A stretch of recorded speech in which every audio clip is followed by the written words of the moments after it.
Hello বন্ধুরা, আসসালামু আলাইকুম। কেমন আছেন আপনারা সবাই? আশা করি সবাই ভালোই আছেন। বন্ধুরা, আমি আজ থেকে প্রায় 2 বছর আগে আমার ছাদ গার্ডেনে ড্রাগন ফ্রুটের গাছ লাগিয়েছিলাম। তো ড্রাগন ফ্রুটের গাছটা আমি ঠিক এতটা সাইজে নিয়ে এসেছিলাম, 2টো ড্রাগন ফ্রুটের গাছ লাগিয়েছিলাম।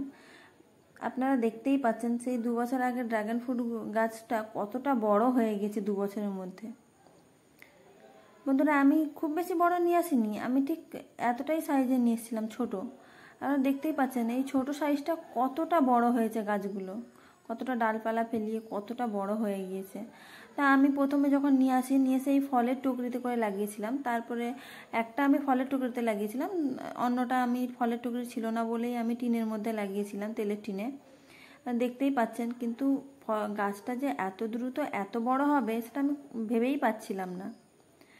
তো বন্ধুরা, মানে প্রথম বছরে তো আমার কাছে একদম ফলই হয়নি, হয়েছিল জাস্ট 2-3টে এইরকম হয়েছিল।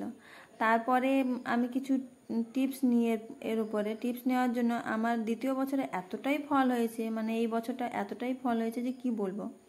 আপনারা যেহেতু আমার চ্যানেলে নতুন এসেছেন, আপনারা দেখতেই পাবেন যে আমি কিভাবে আমি আপনাদেরকে দেখাবো যে কিভাবে আমি আমার গাছের যত্ন নিই বা কি দেখভাল করি, যার জন্য এত ফল এসেছে।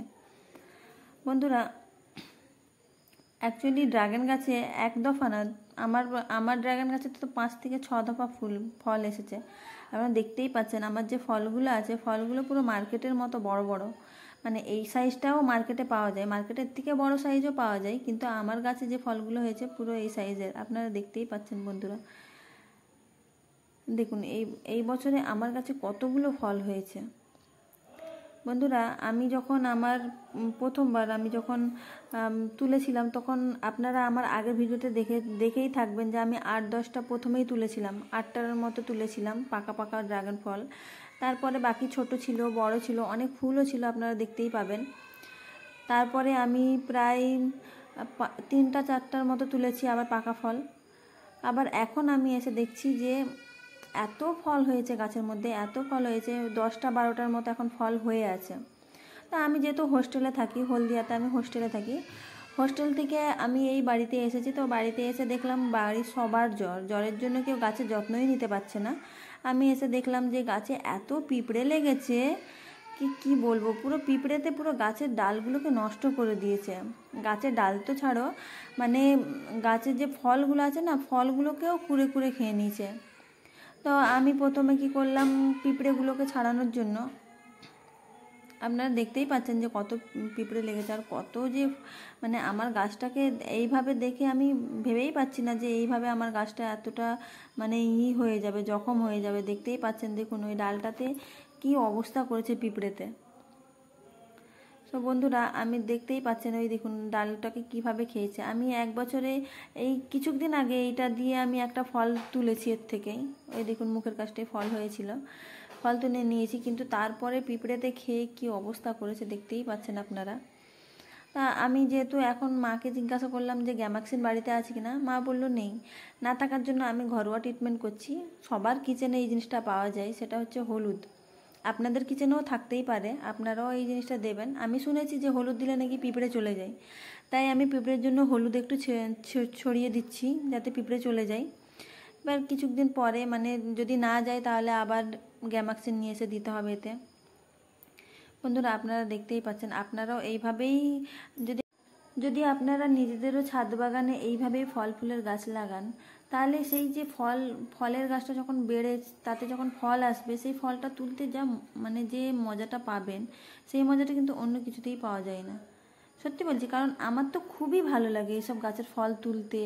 যে গাছকে ছোট থেকে বড় করে তাতে ফুল আসে, ফুলের পর ফল আসে, সেই ফলটা যখন তুলতে যাব, তো তার ইন্টারেস্টিংটা পুরোটাই আলাদা হয়।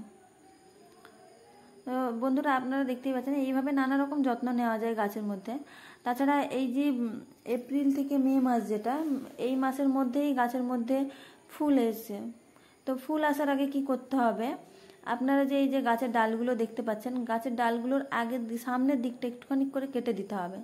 কেটে দিয়ে ওতে যাতে ফাঙ্গাস না লেগে যায়, তার জন্য একটু অ্যালোভেরা দিয়ে ওই জায়গাটাকে একটুখানি ঘষে দিতে হবে, যাতে ফাঙ্গাস লেগে না পচন সৃষ্টি হয়। তো আপনারা দেখতেই পাচ্ছেন আমি কিভাবে ডালের আগের দিকগুলো কেটে কেটে ফেলেছি। যেহেতু এখন ফুলের সিজন নয়, তো তার জন্য আমি এই ডগগুলোকে আর কাটবো না, এবারে বাড়তে থাকুক।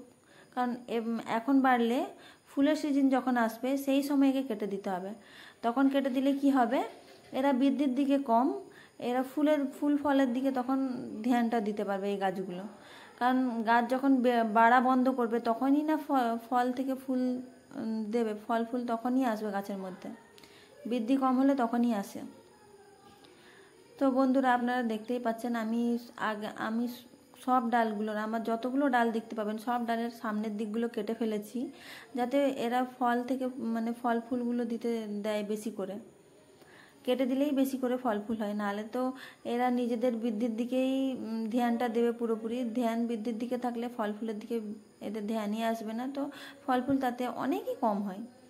তো বন্ধুরা আপনারা দেখতেই পাচ্ছেন আমি আমার সব যতগুলো ডাল দেখছেন সবগুলোকেই আমি ওইভাবে কেটে ফেলেছি।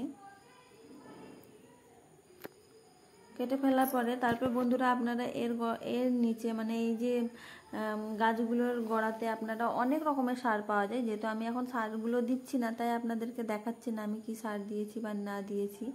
আমি অ্যাকচুয়ালি সত্যি কথা বলতে আমি কোনো সারই দিইনি। আমি মানে এ সবজির খোসা টসা এগুলোই দিই, বেশি কিছু দিই না। আর আপনারা দেখতেই পাচ্ছেন আমার এই যে গাছে কীরকম মানে ফলগুলোতে কীরকম নেট বাঁধা আছে। নেট বাঁধার কারণ এটাই যে আমাদের দিকে এতটাই হনুমানের উৎপাত যে কি বলবো। আমার তো এত ফল হয়েছিল, এত ফল ফুল যখনই হয় তখনই হনুমানে এসে আমার কেটে কেটে খেয়ে নিয়ে পালিয়ে যায়। তো বন্ধুরা তাই আমি নেট বেঁধে রেখেছি সব দিকে, যেদিকে দেখবেন সেদিকে নেট বাঁধা, কারণ হনুমানের জ্বালায় কিছুই হয় না। তো এতগুলো ফল হয়েছে, 8-10টার মতো ফল হয়েছে এখন, সব হনুমানের জন্য সব দিক বেঁধে রেখেছি, সামনের দিকগুলো খোলা রেখেছি কারণ নজরে রাখতে হয় তাই। আর দেখতেই পাচ্ছেন যে কিভাবে আমরা মানে গাছটাকে ভাড়ার মধ্যে রেখেছি, কারণ এই গাছটা তো নেতানো গাছ না, তো এটাকে ভাড়ার মধ্যেই রাখতে হয়। তাছাড়া বন্ধুরা আরও অনেক রকম ট্রিটমেন্ট করা যায় গাছের। যারা যারা আমার চ্যানেলে নতুন এসেছেন তারা লাইক, শেয়ার আর সাবস্ক্রাইব বাটনে প্রেস করে দিন। আর হ্যাঁ, অবশ্যই বেল আইকনটা দাবানো একদম ভুলবেন না বন্ধুরা। অ্যাকচুয়ালি আমি হোস্টেলে থাকি, তো তাই হোস্টেলে থাকার জন্য আমার ভিডিও খুবই কম বানানো হয়। তো প্লিজ বন্ধুরা আপনারা সাপোর্ট করুন এইভাবে আমাকে, যাতে আমি আরও বেশি করে আপনাদের জন্য ভিডিও আনতে পারি। ধন্যবাদ বন্ধুরা, আমার চ্যানেলটাকে লাইক করে দেবেন, সাবস্ক্রাইব